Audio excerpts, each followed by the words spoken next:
Hi everyone, welcome back to Everything Baritone with me, Matt Stead. In today's video, I'm going to teach you your first finger picking pattern for baritone ukulele. Let's take that song that we looked at in the last video, Stand By Me.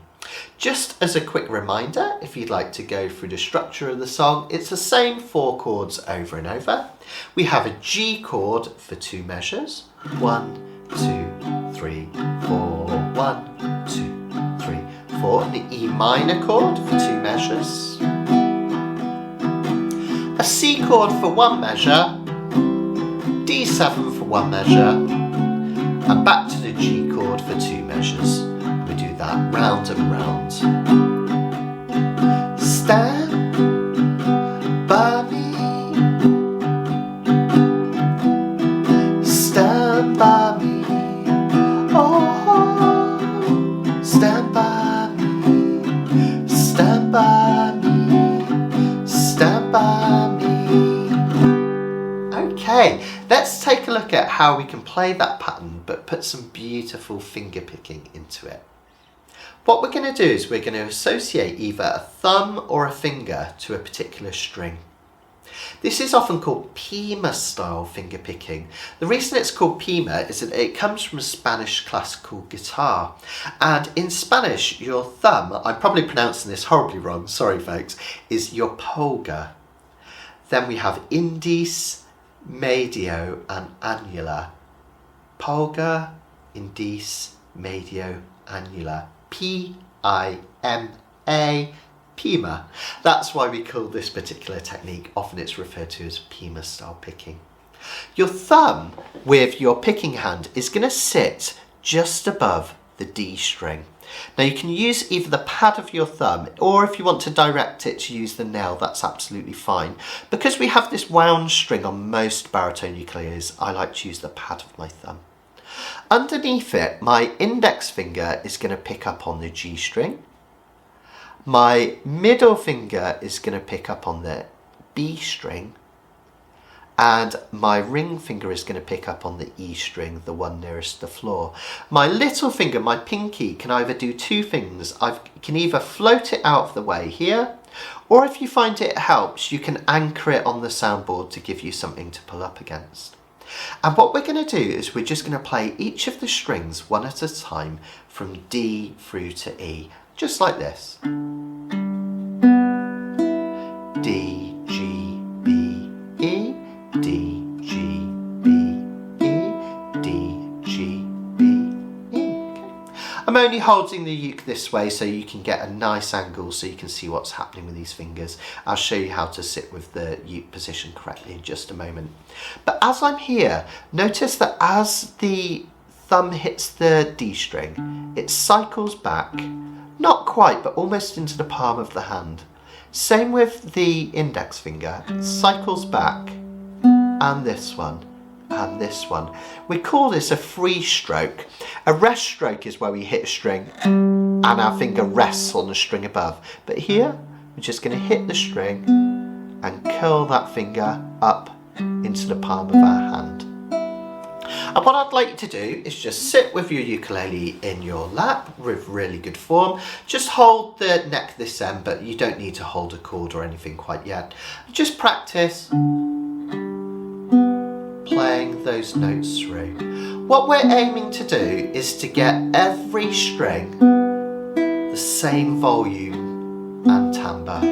If you find one of your strings is booming, just ease off a little bit with that one.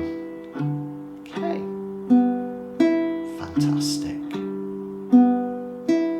Now notice a couple of other things. My arm is resting on the lower bout of my ukulele up here, and I've also got a crook in my arm. Can you see that? It looks like a bridge. That's going to stop me accidentally muffling the strings here, and it also means that this soundboard is free to vibrate, and that's really, really super important. A couple of other really important things. Notice that my fingers are at a 45-degree angle. You'd think I was obsessed with 45, wouldn't I? With all these 45-degree angles I teach you about, ukulele this way, your strumming position. But it's really important. It means that as my fingers pass over the string travels along the nail or the pad of my finger. Finger pad is absolutely fine. At a comfortable angle, and it eases off the finger smoothly, and that's really important. So I don't have my hands this way, I don't have it this way, it's not a right angle here or here, a nice 45-degree angle. Now the sweet spot on your baritone is a little bit lower than on a standard tuned ukulele because the scale's a bit longer. So whereas most standard tuned ukuleles you would tend to finger pick up here where the body of the uke meets the neck, just allow your fingers to come a little bit lower so that it's generally over the sound hole. That means you can dig in as well and your fingers aren't going to clickety clack against the fretboard. And for most size baritones that's really comfortable in terms of your arm position. So one more time, let's just play all of the strings open. D, G, B, E, D, G, B, E. Fantastic. Let's try that with our G chord. So finger on the 3rd fret of the E string, and we're just going to pick down D, G, B, and then that E string. But now that note on the E string is a G note, giving us a G chord. Fantastic. Try playing that through twice, that progression from top to bottom twice on a G. Then try changing to that E minor chord we learned. 2 of those. Try it on a C chord, but only once down. The D7 chord, once down. Back to G again. And we'll do it twice. Fantastic. Now just like in the last video where I said allow yourself to go wrong with this hand, the same thing applies when you're finger picking. If your fingers aren't quite in position on the chord already, allow it to be messy. I'll show you what I mean. If this one isn't ready,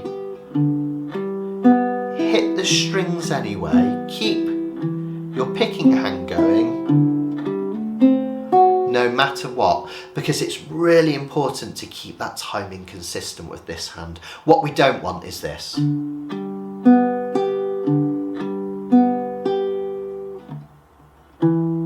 Okay, because that's going to teach you to play out of time. So allow yourself to go wrong with this hand. Keep it really, really consistent. Let's try that a few times around. Join in with me after 1, 2, 3, 4. 1, 2, 3, 4. Twice through on this G. Twice through on E minor. Once through on C. Once through on D7. Twice through on G. Yeah, absolutely brilliant. Again, G, G, E minor, E minor, C, D7, and back to G.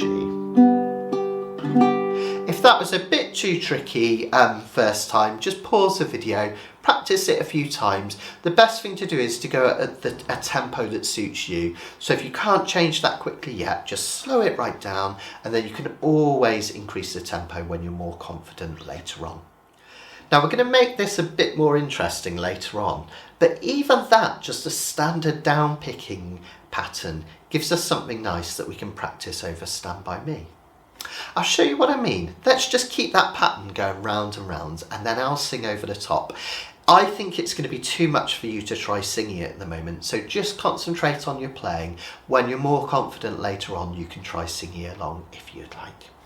So exactly the same pattern, exactly the same way. 1, 2, 3, 4, G. Twice. E minor twice. C once, D7 once, and G twice. When the night has come and the land is dark and the moon is the only light we'll see. Oh, I won't be afraid. No, I won't be afraid. Just as long as you stand by me. So darling, darling, stand by me. Stand by me. Oh, stand by me. Stand by me. Stand by me. Yeah, well done everyone. Absolutely brilliant. Don't worry if you didn't get that first time. Now that pattern is okay, but it sounds a little bit ABC, doesn't it? A little bit clunky. So my favourite way to get into finger picking on any size ukulele is to use this almost like a there and back again picking pattern. I'm going to call it there and back again because we're going to go to the bottom string nearest the floor physically and back again. So from top to bottom and back again. Now that does present some problems in common timing 4/4 because if I pick the strings from D to E and then I come back again, it doesn't give me enough notes to fill out a measure. I'll show you what I mean. 1, 2, 3, 4, 5, 6. I've only got 6 notes, and if we're counting the offbeats, we need 8 in a measure. So that's kind of awkward. So what we do to counteract that is when we play from D through to E, we pause on the E string, we pick it again and come backwards. So in effect, if I just tell you the string names that I'm picking, I'm holding down a G chord whilst I do so, it will be these strings in this order. D, G, B, E, E, B, G. And I can think of it as there and then back again and. Okay, that's your rhythm. If you're into counting your strings as 1, 2, 3, 4, I'm playing 4, 3, 2, 1, 1, 2, 3. The important thing is you see we rest on that E string. There's a little pause after it and then we play it again before we come back. And you'll see I've included a diagram in your sheets today so you can copy that. The X's just mean that you're going to pick a string. So X just means to pick. And then you'll find, just like with tablature, you'll find that pattern kind of written out diagrammatically, which will really, really help. And what we're going to do with that is play that progression twice per measure. So that will sound something like this on the G chord.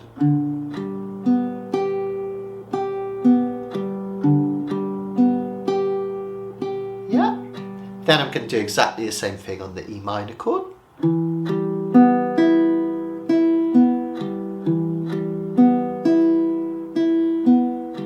On the C chord, I'm just going to play through that progression once. Same on the D7. Then I'm going to play through that progression twice on a G again.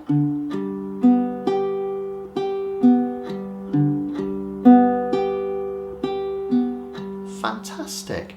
When I put that together, I'll play it through once and then see if you can join in. It will sound something like this. 1 and 2, 3 and 4 and.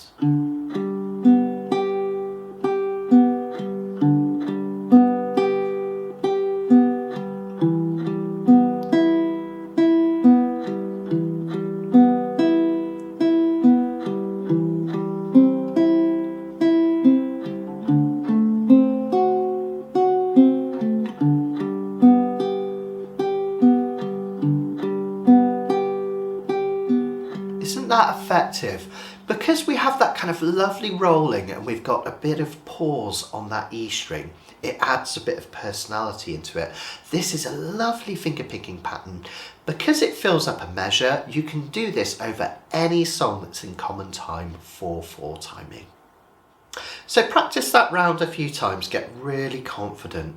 If that is too tricky for now, just slow the tempo right down.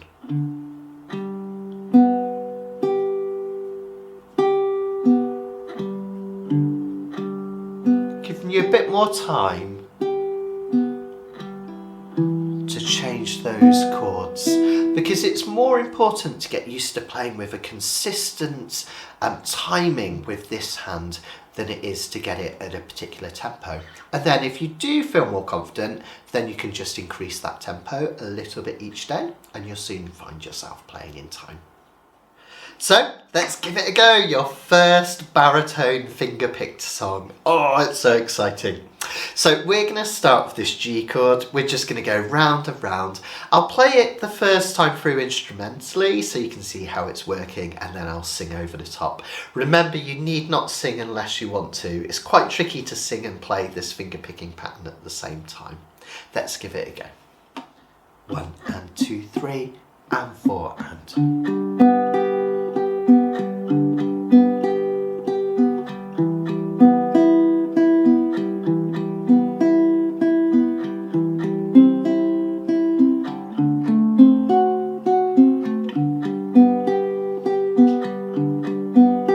When the night has come and the land is dark and the moon is the only light we'll see, oh, I won't be afraid, no, I won't be afraid. Just as long as you stand by me. So darling, darling, stand by me. Stand by me.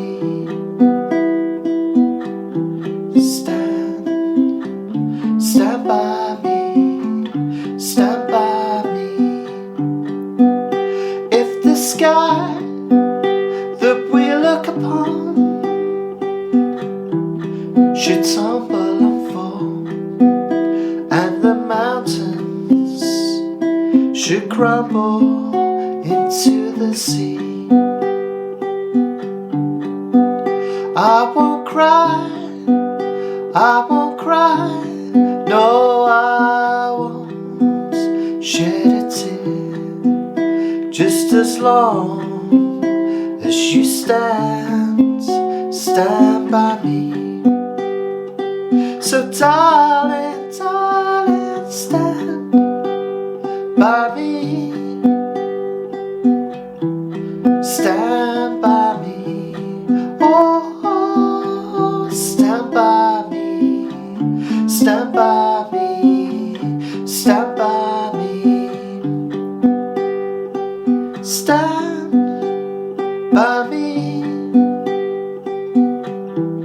Stand by me. Oh, stand by me. Stand by me. Stand by me. Whenever I'm in trouble, won't you stand by me? Stand by me. Whoa, stand by me. That's slow. Stand by me. Stand by me. Well done, guys. Absolutely brilliant. Now you've got two applications you can use this lovely PIMA style picking pattern on. You can play it all the way through the piece, just like I did, which is actually a really lovely way of arranging this piece. But if you want to add even more dynamics to the piece, something that can be quite sweet is to vary between the finger picking and the strumming. So sometimes I'll finger pick the first verse and chorus, and then I'll strum the next verse and chorus. So say I was at the first chorus and I was just finger picking. Stand by me. Stand by me. Whoa, stand by me. Stand by me. Stand by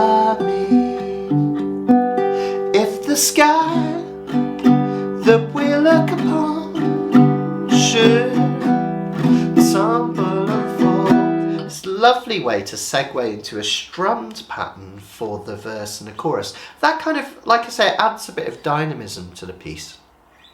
If you are going to do that, a good thing to do is to give yourself a bit of time to get ready for a strumming position. So when I come to the end of the chorus and I play the D7 back to the G, stand by me. When I hit this G, stand by me. The second time, I don't complete the pattern. I just play the D, G, B, E part. Okay? So instead of on the last one, that gives me time to get ready for my strumming. I'll do that chorus into a verse one more time so you can listen out for the gap and see how it works. Stand by me, stand by me, oh, oh, stand by me, stand by me. If the sky that we look upon. See how that works? And it gives you a nice segue from that chorus into the verse, giving you time to take your fingers out of the PIMA position and into a strum position. Well, I really hope you enjoyed that, folks. Loads of stuff to practice there and lots to think about. Have a little experiment. Try it slow tempo and then increase the tempo when you're confident. And try introducing that kind of dynamism of going between the picking pattern and the strummed pattern. And you'll see how a really simple chord progression can sound really beautiful. Enjoy it. I'll see you in the next video, guys. You can, and take care.